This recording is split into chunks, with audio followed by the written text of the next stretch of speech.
Hello everyone, welcome to success classes. I am Gaurav Soin और आप सभी के सामने आज एक इम्पॉर्टेंट वीडियो के साथ मैं हाजिर हूँ। और ये इम्पॉर्टेंट वीडियो है regarding preparation of research report और thesis, layout of research report and multiple choice questions. ये जो मैं वीडियो बना रहा हूँ आज की, इसका मेन ऑब्जेक्टिव है कि हम सब लोग रिसर्च करते हैं और उस रिसर्च को हमें सिस्टमैटिक मैनर में अवेलेबल भी कराना है to those who really want to get knowledge regarding your research, है ना। सिस्टमैटिक तरीके से एक प्रॉपर फॉर्मेट के साथ, एक प्रॉपर लेआउट के साथ हमें उसको लिखना है, जिससे that particular research should be well beneficial for the society. तो इसीलिए आज मैं आपको बताऊंगा कि रिसर्च रिपोर्ट का लेआउट क्या होता है, उसको हम प्रिपेयर क्यों करते हैं, साथ ही साथ हम कुछ मल्टीपल चॉइस क्वेश्चंस भी करने वाले हैं। So before that, I would like you all to subscribe my YouTube channel Success Classes and hit the bell icon for latest updates. You can also visit our website, that is researchphd.in, for regular updates regarding PhD and assistant professor vacancies. And you can also follow us on Facebook and Telegram. Link आपको description box में दिया हुआ है। चलिए आ जाते हैं। सबसे पहले प्रिपरेशन ऑफ रिसर्च रिपोर्ट और थीसिस के बारे में जानते हैं। रिसर्चर, मैंने आपको बताया, रिसर्च करता है, उसको सिस्टमैटिक तरीके से सबको शो करना है, सिस्टमैटिक तरीके से अवेलेबल करानी है उसकी रिसर्च, बिकॉज जब तक वो रिसर्च आम जनता तक नहीं पहुंचेगी तब तक उस रिसर्च का कोई भी इम्पोर्टेंस नहीं है ना। You are contributing something to the society, something unknown to the society, right. तो हमें उसको तरीके से लिखना भी ज़रूरी है, सिस्टमैटिक तरीके से, जिससे आगे जा करके आपकी रिसर्च लिटरेचर रिव्यू बने और इसके ऊपर और फर्दर रिसर्च की जा सके। अब इसमें layout of the research should be as follows. Layout में क्या क्या आता है? सबसे पहले होते हैं कुछ प्रिलिमिनरी पेजेस, जो शुरुआती पेजेस होते हैं, मैं बताऊंगा आगे जा करके उसके अंदर क्या क्या चीज़ें आती हैं। फिर आता है आपकी मेन बॉडी, जिसे आप मेन टेक्स्ट भी बोलते हो, और लास्ट में आता है आपका एंड मैटर। बिफोर दैट अगर मैं बात करूं प्रिलिमिनरी पेजेस की, जो कि फर्स्ट और इनिशियल पार्ट होता है आपकी रिसर्च रिपोर्ट का, उसमें हम लोग ऐड करते हैं टाइटल, डेट, एक्नॉलेजमेंट। एक्नॉलेजमेंट क्या होता है? एक्नॉलेजमेंट मतलब हम जिन्होंने हमारी मदद की है उनके एफर्ट्स को हम एक्नॉलेज करना चाहते हैं, है ना। हम एक्नॉलेज करते हैं उन लोगों को जिन्होंने हमारी रिसर्च में हमारी मदद की है, जिन्होंने हमारे को रिसोर्सेज प्रोवाइड कराए in order to conduct properly the entire process of research. और फॉरवर्ड होता है, ये एक वर्ड होता है फॉरवर्ड, जिसे आप प्रीफेस के नाम से भी जानते हो, बहुत से लोग उसको प्रीफेस भी बोलते हैं। इसमें फॉरवर्ड में बोला जाता है कि why I want you to read my research, क्यों मैं आपको कह रहा हूँ, या क्यों आप लोग मेरी रिसर्च को पढ़ो। एक तरीके से आप भी कह सकते हो, जो रीडर हैं उनको मैं क्या बोल करके, है ना, इंड्यूस करूं कि आप मेरी रिसर्च को पढ़ो। ये जनरली फॉरवर्ड और प्रीफेस जनरली बुक्स वगैरह में होता है। तो रिसर्च रिपोर्ट में भी आप एक चीज़ लिख सकते हो कि why I want you to read my research to relate yourself with the research study that I have conducted. तो ये बेसिकली फॉरवर्ड के अंदर आ जाता है। इसके बाद आते हैं आपके table of content followed by the list of tables. Table of contents आ जाते हैं, जिसे आप इंडेक्स भी कहते हो। उसके बाद आते हैं टेबल्स, अगर आपने कोई टेबल्स यूज़ किए हैं for proper graphical representation, list of graphs, charts अगर आपने यूज़ किए हैं रिपोर्ट के अंदर, तो वो भी हम जो है मेन टेक्स्ट में लिखते हैं। और उसके बाद एंड मैटर में हम बिब्लियोग्राफी और रेफरेंसेस वगैरह रेफर करते हैं। चलिए डिटेल में इसको समझते हैं। The main text of the report should have the following parts. So main text preliminary pages में तो मैंने आपको बता दिया, एक्नॉलेजमेंट हो गया, फॉरवर्ड हो गया, ये सब चीज़ें हो गई, ठीक है। इंडेक्स हो गया, ठीक है, ये सब चीज़ें आ गई आपके, आप कह सकते हो आपके प्रीलिमिनरी पेजेस में। उसके बाद आप टेबल्स अटैच कर सकते हो, ग्राफ्स अटैच कर सकते हो। उसके बाद आपका आता है मेन कॉन्टेक्स्ट। मेन टेक्स्ट जो है ये आपका उसके बाद चालू होता है इन सब चीज़ों के बाद। First is your introduction. What is introduction?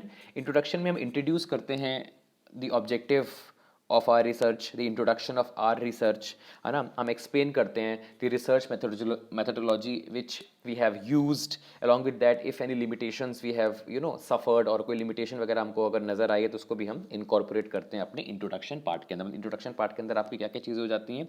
objective आप कह सकते हो, research methodology कह सकते हो, and if any limitations you have faced you will write down in the introduction section. उसके बाद आते हैं समरी ऑफ द फाइंडिंग्स। जो भी आपने फाइंडिंग्स की हैं, जो भी आपने फाइंड आउट किया है, उसको आपको नॉन टेक्निकल लैंग्वेज, मतलब बहुत ज़्यादा टेक्निकल लैंग्वेज में नहीं, इजी गोइंग लैंग्वेज में, जिससे आसानी से जिसे पढ़ा जा सके, आपको उस तरीके से अपनी फाइंडिंग्स, जो भी आपने फाइंड आउट किया है बाय कंडक्टिंग योर रिसर्च, वो आप लिखते हो। और अगर बहुत ज़्यादा होती हैं आपकी फाइंडिंग्स तो आप उसको समराइज भी कर सकते हो अपने वर्ड्स में। फिर आ जाता है आपका मेन रिपोर्ट। मेन रिपोर्ट को आपको लॉजिकल सीक्वेंस में, है ना, एक प्रॉपर तरीके से आपको लिखना है, और it should be clear because it depicts one of the most important part of your research report. तो जो मेन रिपोर्ट होती है उसको आपको लॉजिकल सीक्वेंस में, पॉइंट्स के साथ या बुलेटिन्स के साथ आपको लिखना है, जिससे इजीली वो पढ़ सके, क्योंकि हम सब जानते हैं कि paragraph is a bit of difficult to read down और to get into it, but अगर हम कुछ पॉइंट्स में लिखते हैं तो वो हमारे लिए काफ़ी ईजी हो जाता है पढ़ने के लिए भी। तो आपको मेन जो रिपोर्ट है उसको आपको कोशिश करना है कि आप उसको बुलेटिन में जो भी आपने प्रोसेस अपना अपनाया है या जो भी चीज़ें आपने उस इनकॉर्पोरेट की, it should be in logical sequence. उसके बाद आ जाता है कंक्लूजन। जो भी आपने इंट्रोड्यूस किया है, इंट्रोडक्शन के अंदर आपने जो भी रिसर्च मेथोडोलॉजी, लिमिटेशन, जो भी चीज़ें आपने लिखी हैं, ये जो जिन जिन चीज़ों के बारे में आपने चीज़ें लिखी हुई हैं, आपने इनिशियल पार्ट में समरी लिखी है आपने, या फिर आपने मेन रिपोर्ट में जो भी लॉजिकल सीक्वेंस में पॉइंट्स में अगर आपने लिखा हुआ है, उन सब के बेसिस पे we are going to conclude our research, और इसको भी आपको clearly and precisely conclusion part में राइट डाउन करना है। उसके बाद आ जाता है end of the report. End of the report में हम बिब्लियोग्राफी लिखते हैं। अगर कोई आपने जर्नल या बुक या रिपोर्ट अगर आपने कंसल्ट की है या अगर आपने रेफ़र किया, तो वो आप बिब्लियोग्राफी सेक्शन में लिखोगे। मैंने एक वीडियो बनाई थी, एक वीडियो मैंने बनाई है regarding bibliography, references and work cited में क्या क्या डिफरेंस होता है। ये मैं लिंक डिस्क्रिप्शन बॉक्स में आपको दे देता हूँ, है ना। एक सेपरेट वीडियो मैंने बनाई, इसको जरूर एक बार आप देखिएगा। और साथ ही साथ मैंने आप लोगों को डिजर्टेशन और थीसिस पे एक फॉर्मेट भी पूरा बताया हुआ है, पूरा अच्छे तरीके से समझाया हुआ है। उसके लिंक भी बहुत डिटेल में है। वो डिजर्टेशन का कुछ जो प्रॉपर सीक्वेंस होता है, डिजर्टेशन का जो प्रॉपर स्टेप्स होते हैं, वो भी मैंने जो है अपनी नीचे दी हुई वीडियो में बताए हुए हैं, और थीसिस का भी प्रॉपर फॉर्मेट बताया हुआ है। तो अगर आपको डिटेल में जानना है इसको स्टेप बाय स्टेप और बहुत ज़्यादा डिटेल मैनर में, तो आप उसको भी, उस वीडियो को भी देख सकते हो, उस वीडियो को भी आप रेफर कर सकते हो।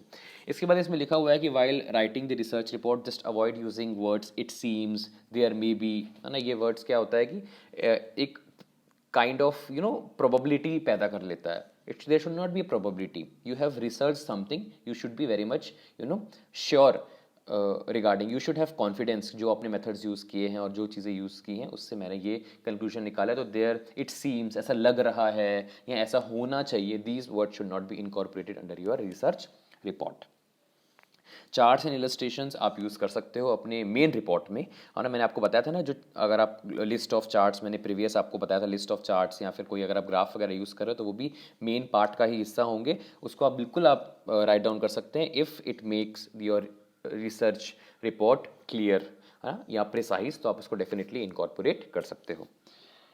इसके बाद आ गया है कैलकुलेटेड कॉन्फिडेंस लिमिट। अगर आप सब जानते हो थोड़ा बहुत स्टैटिस्टिक्स के बारे में, तो सिग्निफिकेंस लेवल को हम अल्फ़ा से डिनोट करते हैं, और 1 माइनस अल्फ़ा हो जाता है आपका कॉन्फिडेंस लेवल।